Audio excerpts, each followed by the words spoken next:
আসসালামু আলাইকুম guys, welcome to our new official YouTube channel. আশা করি সবাই ভালো আছেন, আমি অনেক ভালো আছি। তো আজকের ব্লগটা হচ্ছে আমাদের ওয়ান ডিশ একটা পার্টি আছে, সেখানে আমরা যাবো এবং সেখানে কি কি করলাম, কি কি খেলাম সবই আপনাদের সাথে শেয়ার করব। তো আমার ওয়ান ডিশ পার্টিতে যে আইটেমটা করতে হবে সেটি হচ্ছে নুডলস, আর এক্সট্রা আমি একটা আইটেম করে নিয়ে যাচ্ছি, সেটা হচ্ছে গিয়ে সেটা সিক্রেটই থাক।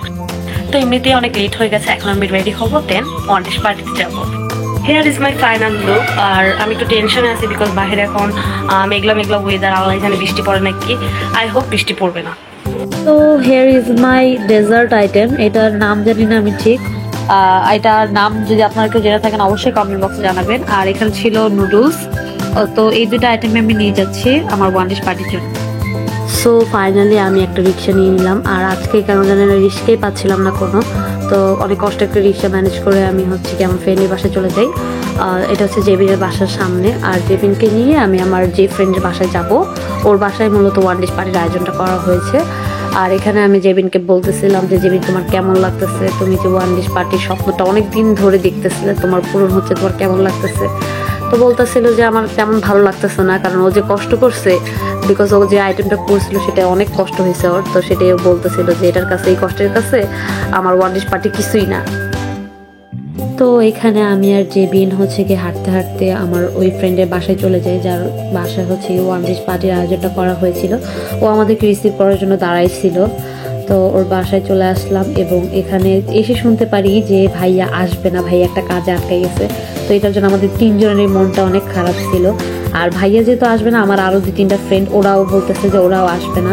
তো এখন আমরা যেহেতু বাসায় চলে আসছি, তো আমাদের তো আর যাওয়ার উপায় নেই। তো আমরা ভাবলাম যে আমরা যে কয়জন আছি ওই কয়জন মিলেই আমরা আমাদের যেগুলো আইটেম করে নিয়ে আসছি সেগুলো আমরা সবাই মিলে খাই, আর একটু গল্প আড্ডা করে আমরা বাসায় চলে আসবো, এরকম চিন্তা ভাবনা নিয়ে আমরা বসেছিলাম।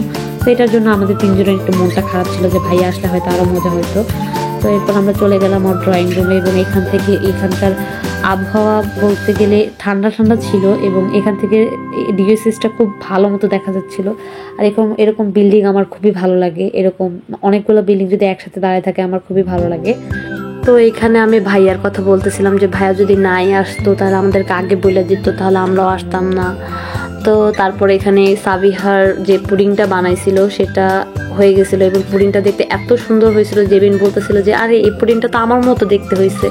তো এটা নিয়ে আমরা একটা হাসাহাসি করতেছিলাম। তারপর সাবিহা এই পুডিংটা কাটলো, আর মানে পুডিংটা এত সফট আর এত মজা হয়েছে, অনেক মজা হয়েছে। এরকম পুডিং সচরাচর আমি খুব কমই খাইছি, তাই বলা যায় যে এটা সাবিহা খুবই ভালো পুডিং বানাইতে পারে। তো এখানে জেবিন যে আইটেমটা বানায় নিয়ে আসছিল, এটার নাম হচ্ছে মোমো। আর তো আমি একটু মোমোটা ট্রাই করে দেখতেছিলাম যে কেমন হয়েছে, আর বলতেছিলাম অনেক মজা হয়েছে। তো আমি জেবিনকে বলছিলাম জেবিন আরেকটা খাই। ও বলতেছিল তোর যত মন চাই দিয়ে খা, কোনো সমস্যা নেই।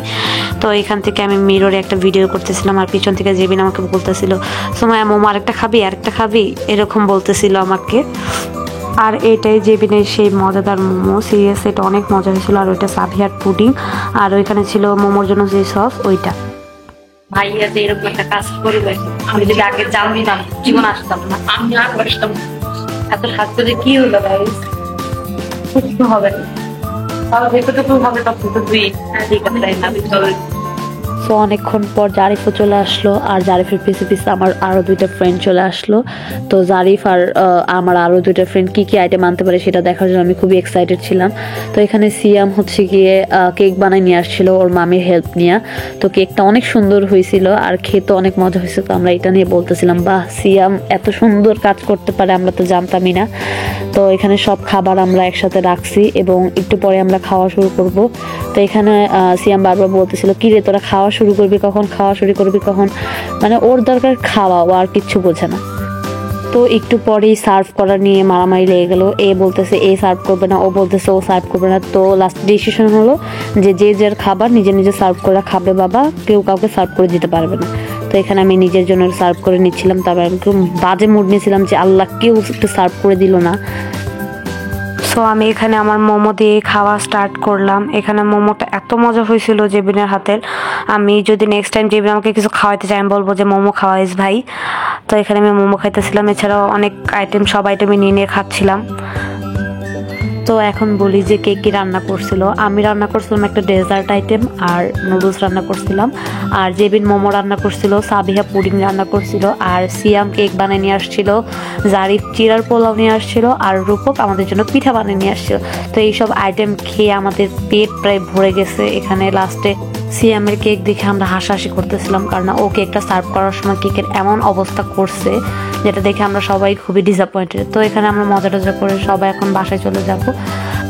প্রাইভেটে অনেকেই যেহেতু ছিল না, তো আমরা সবাইকে অনেক মিস করতেছিলাম। ইনশাল্লাহ নেক্সট কোনো অকেশনে আমরা আবার একসাথে হব। সবাইকে আমরা অনেক মিস করছি, আর এই কয়জন মিলে আসলেও মজা হয় না, আমরা এমনি সময় অনেক মজা করি। তা আমরা এখন বাসায় চলে যাচ্ছিলাম। আজকের ব্লগটা এই পর্যন্ত ছিল। যদি ব্লগটা ভালো লেগে থাকে অবশ্যই লাইক, কমেন্ট আর সাবস্ক্রাইব করতে ভুলবেন না। আল্লাহ হাফেজ।